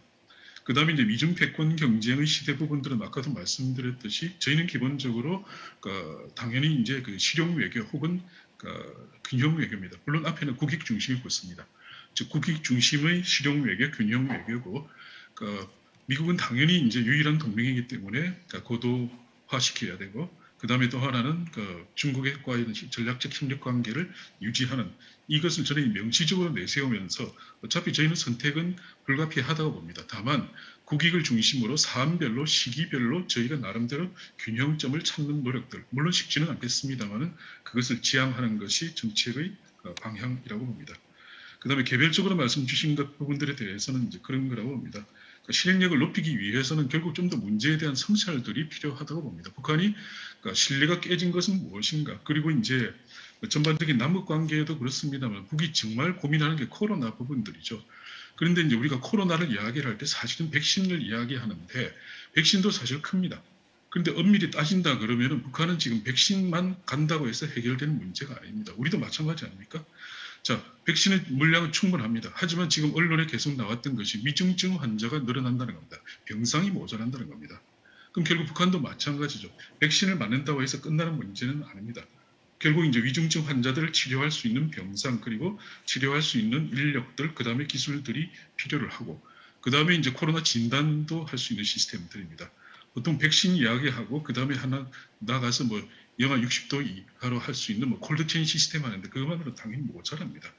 그러니까 어떻게 보면 이제 북이 정말 코로나로부터 안심할 수 있는 일련의 패키지들을 이제 마련해 주는 것이 중요한데, 근데 사실은 뭐 그렇죠. 저희들도 아직은 아닙니다. 저희들도 이제 사실은 코로나 상황이 위드 코로나로 갔습니다만은 위중증 환자의 문제가 나오고 있고, 저희도 아직은 여력이 그렇게 없는 상황들이기 때문에 이 부분은 다소 시간이 좀 걸릴 수밖에 없습니다. 당장 어떻게 하자는 이야기 결코 아닙니다만 어쨌든 남북 관계를 풀어나가기 위해서는 남한 단독만으로 사실은 모자랄 겁니다. 어쨌든 남한과 국제사회가 북한에 대한 코로나의 그러한 고민들을 백신뿐만 아니라 전반적인 다른 물리적인 인적인 시스템들까지 다 포괄적으로 고민하는 그런 것들이 저는 당연히 모든 것에 다 우선 되어야 되게 됩니다. 그거를 해야만 지금 이제 북한 스스로도 저는 마찬가지로 보는 게 그러니까 대외 전략 같은 것들에 대해서도 북한은 뭐 이런저런 큰 틀을 잡아냈지 뭐라고 지금 실천을 못하고 있는 게 코로나로 인한 방역 문제가 워낙 자기네들이 급박하고 큰 문제이기 때문에 그렇습니다. 이재용 기자님 말씀 주셨는데 어쨌든 자기네들도 이렇게까지 오래 지속될 거라고는 뭐 저희도 사실 예상을 못했지만은 북한도 예상을 못했습니다. 2년 넘게 이 코로나로 인해서 자기네들이 아무것도 못하는 상황들 그리고 앞날을 보기 힘든 부분들이기 때문에 이 코로나 문제에 대해서 시간이 걸리겠습니다만은 어쨌든 저희가 문제를 어느 정도 좀 풀 수 있는 여력이 생긴 이후에 그리고 저희의 코로나 상황도 봐가면서 그리고 국제사회와 공동으로서 그 당연히 이제 코로나 부분들은 당연히 명분이 있습니다. 그래서 국제사회와 공동으로서 북한의 코로나 문제를 풀 수 있는 부분들을 해나가는 것이 가장 우선적으로 되고 그런 부분들은 일정 정도 제재의 틀도 저는 당연히 벗어날 수 있는 것이 아닌가. 물론 뭐 어디까지 벗어날 수 있을지 좀 더 고민을 해봐야 되겠습니다만 기본 취지는 이게 뭐 지금 코로나를 겪고 있는 전 세계 모든 사람들이 다 공감할 수 있는 영역이기 때문에 이 부분들을 풀어나가고 그리고 그 이후에 그와 동시에 제재와는 상관없는 남북 간 합의됐던 부분들 그런 뭐 보건 부분들 그리고 의료 협력 그리고 뭐 예를 들어서 그 북한에 대한 양묘장 현대화 같은 부분들도 사실은 제재 면제를 받은 부분들입니다. 그러니까 어쨌든 제재 면제를 받은 것들 혹은 제재와 무관한 부분들을 실천을 하고 그리고 나서 좀 더 신뢰를 쌓고 난 이후에 그 국제사회에 대해서 제재를 면제를 설득하는 것 물론 결코 쉽지는 않습니다. 하지만 그러한 노력을 하는 것과 안 하는 것은 또 분명히 남북 간의 관계에서 가지는 의미는 저는 다를 것이라고 보고 있습니다. 네, 그 정도로 말씀 듣겠습니다. 예, 감사합니다. 어떻게 보면 상호주의 원칙에 대해서 말씀을 해줬던 김천식 위원님이나 아니면은 북한과의 어떤 신뢰를 회복하는 게 먼저다라고 해준 두 분 모두가 하나로 일맥상통하는 건 지속과 혁신은 필요한 것이고 얼마든지 그 시기에 따라서 그리고 환경에 따라서 그때그때 변화의 가능성은 충분히 말씀을 또 해주십니다. 그런 좀 공통점을 전 엿보기도 했는데 시간이 조금 촉박한 관계로 토론자 두 분께 그 위원님들 한 분에게 한 마디씩 질문 하나씩만 할 수 있는 기회를 좀 드리겠습니다. 진시영 교수님. 예, 저는 뭐 그 주변 사강이 그 지금 뭐 미국이나 중국, 일본, 러시아는 지금 북한 비핵화에 별로 관심 없습니다. 러중 관계 강화에 관심만 있고 미국 견제가 가장 큰 관심거리고 일본은 비핵화, 정전협정, 평화체제 다 싫어하죠. 한반도에서 긴장이 있어야 일본의 영향력이 커지기 때문에 그런. 중국은 뭐 북한의 완충지대가 필요한 것이고 오히려 남한에서 사드를 비롯한 이런 그 남한이 그 대중 전진기지, 공세기지로 바뀌는 것 여기에 대한 우려, 강한 우려를 갖고 있는 것이고 미국은 지금 뭐 전략적 인내 바이든 대통령 시즌 2로 들어가고 있는 상황입니다. 상당히 그 주변 사강의 핵심적인 이해관계를 보면 남북 관계가 순탄치 않을 것 같다. 그 부분에 대해서 어떤 생각들을 하고 계신지 제가 좀 궁금하고요. 시간이 좀 있으시다면 제가 이거 잠깐만 얘기를 좀 드리겠습니다. 아까 우리 그 이 기자님께서도 말씀하셨지만 북한이 비핵화를 하면 다 해주겠다는 게 지금 윤석열 후보의 입장이신데 이거는 이명박 박근혜 대통령 때 시즌 2예요. 그러니까 비핵화 안 하면 아무것도 안 하겠다는 것이고 거기다가 뭐 핵우산을 더 강화하겠다는 거, 게다가 뭐 전술핵 핵 공유까지 얘기를 한단 말이죠. 상당히 좀 불안한 거죠. 그걸 바라보는 중국, 북한 안 좋은 것이죠. 게다가 사드 업그레이드는 주권 사항이다 이랬단 말이죠. 사드 피해가 75억 달러였습니다. 우리 국민들이 고스란히 피해봤죠. 근데 여기에 대해서 사드는 주권 사항이니까 업그레이드 할 수 있다라는 얘기를 서슴없이 합니다. 게다가 9.19 군사 합의를 파기할 수 있다. 게다가 종전협정 필요 없다. 그러니까 이런 그 윤석열 후보의 일련의 발언들이 국민들이 되게 불안한 거고 북한과 중국은 선수가 올라오기 전에 대통령이 되기도 전에 상당히 우려스러운 것이죠. 불편한 것이죠. 벌써 걱정을 하고 있는 것이고 그 부분에 대해서 후보는 어떻게 좀 후보를 좀 바꿔갈 것인지 그 부분에 대해서도 좀 궁금하고 이재명 후보도 할 말을 하겠다는 입장이죠. 뭐 가스라테프트 조약 얘기도 하고 이러는데 그게 어찌 보면 국내에서 국민들이 보시기에 이게 좀 한미 간의 관계가 좀 껄끄러워질 수 있는 건 아닌가 그런 우려도 하고 있는 것이거든요. 그래서 그 부분에서 어떻게 후보를 두 분들이 참모시니까 후보를 좀 바꿔나갈지 그런 얘기를 좀 같이 해주셨으면 좋겠습니다. 알겠습니다. 두 분 위원님이 좀 바꾸셔야 된다라는 말씀으로 들려서 김천식 위원님 어떻게 생각하세요? 김천식 위원님부터 말씀 여쭙겠습니다. 예, 지금 그 진시현 교수님 우려 사항들을 충분히 알고 있습니다. 그런데 뭐 그런 의견도 있고 또 다른 의견도 있다는 것도 뭐 알고 계실 겁니다. 그래서 남북 관계가 순탄치 않을 것 같다. 사실 뭐 분단 이후 이제까지 남북 관계가 순탄했던 적은 별로 없죠.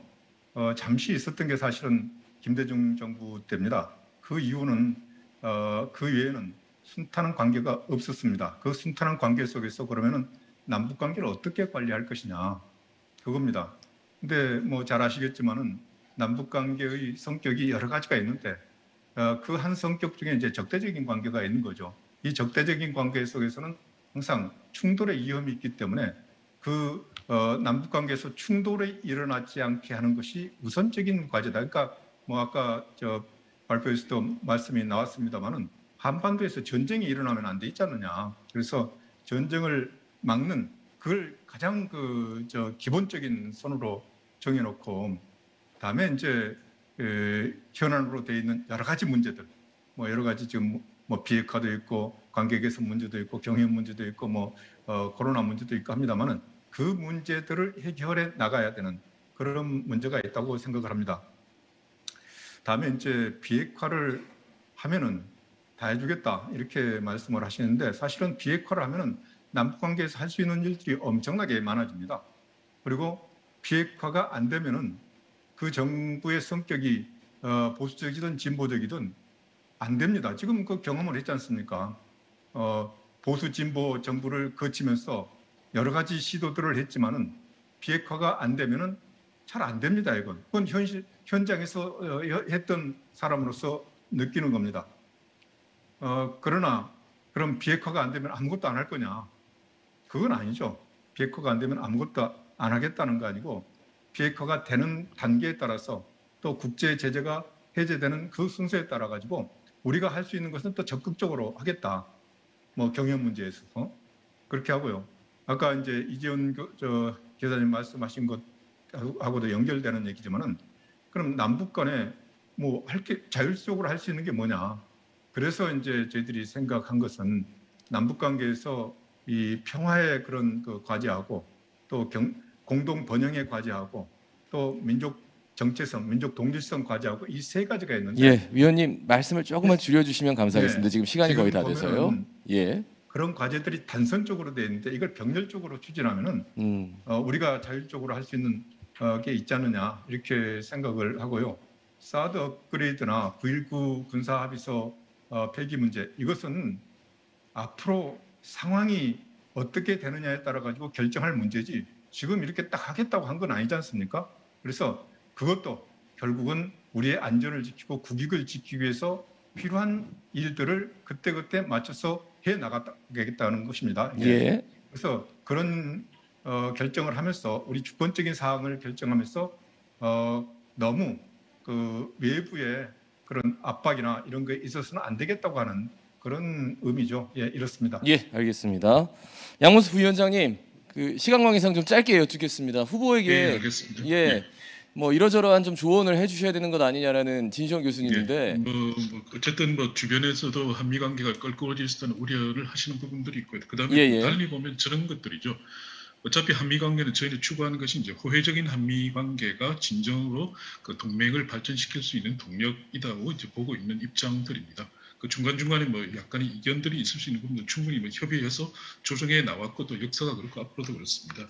그 남북관계 자율성 부분들에 대해서는 저는 그런 것인데 마지막으로 드리고 싶은 말씀은 북핵 문제가 모든 것을 집어삼키처럼 보입니다만 꼭 그렇지는 않다는 것들이죠. 그 남북관계가 북핵 문제에 의해서 규정되는 부분들이 워낙 큰 것으로 지금 느껴집니다만 그거는 별개로 가야 될 영역들이 있고 또 실제로 가능한 부분들입니다. 아까 제재 면제를 하면서 뭐 양보장 현대화도 말씀드렸고 그다음에 뭐 기후 변화에 대한 공동 대응들 그리고 남북 간간의 뭐 9.19 합의 같은 부분들도 저는 남북 간이 어쨌든 좀 더 북핵 문제를 위해서 노력을 하는 과정에서 서로가 신뢰를 쌓는다 그러면은 북핵 문제와는 상당 정도 별개로 자율적으로 남북 간에 그냥 서로 합의만 하면은 추진할 수 있는 영역들이고 그것이 또 남북 관계를 개선시키는 중요한 동력의 하나가 될 수 있다고 생각을 합니다. 예. 이지영 기자님께는 기회를 못 드리겠습니다. 예, 그거 좀 양해해 주시고요. 사실 오늘 지속 가능한 한반도 평화를 위한 성찰과 혁신, 차기 정부의 평화 정책 어디로 가야 하나라는 점을 쭉 말씀해 주셨는데 앞서 이지영 기자님께서 한 가지 중요한 사항을 협치라는 얘기를 해줬는데 어떻게 문제를 바라보는 방향성은 좀 다르긴 한데 추후의 환경은 어쨌든 똑같이 주어지게 된다면 그때 어느 정도 융통성 있게 또 협치라는 것들이 좀 발휘된다면 훨씬 더 좋은 답안이 나올 수 있지 않을까. 뭔가 이제 평행선을 달리는 것 같은데 좀 어떻게 보면 그 평행선 안에서 일치점이 하나씩은 있지 않나라는 느낌을 저는 개인적으로 받았습니다. 시간이 좀 지나서 오늘 함께해 주신 분들 소개해드리고 이 세션 마무리하겠습니다. 윤석열 캠프의 외교안보 통일위원이시죠. 김천식 위원님 감사드리고 이재명 캠프의 평화협력위원회 부위원장이신 양문수 부위원장님 감사드립니다. 자, 그리고 토론에 나서 주신 진시원 부산대학교 교수님 그리고 이재훈 한겨레 통일외교팀 선임 기자님께도 감사의 말씀을 드립니다. 자, 오늘 라운드 테이블 첫 번째 시간 여기서 마무리하겠습니다. 아나운서 김동현이었습니다. 고맙습니다. 네, 감사합니다. 정말 흥미로운 토론이었던 것 같은데요. 시간을 좀 더 드렸으면 좋겠는데 안타깝습니다. 그러면 토론자분들 그리고 잘 진행해 주신 김동현 아나운서님께도 큰 박수 부탁드리겠습니다. 네, 감사합니다. 이것으로 오전 세션 모두 마치고 오찬 진행하도록 하겠습니다. 연사분들과 주요 내빈분들께서는 이동하지 마시고 자리에 착석해 주시면 되겠습니다. 오찬은 저희가 맛있는 도시락으로 준비했으니까요. 즐겨주시면 되고요. 오찬이 종료된 후에 1시 30분에는 저희가 1시 25분이네요. 1시 25분에는 박형준 시장님께서 2030 부산 세계박람회 유치와 대한민국의 미래라는 주제로 특별 연설을 해주실 예정입니다. 그러면 오찬 맛있게 즐기시고 잠시 뒤에 뵙겠습니다. 감사합니다.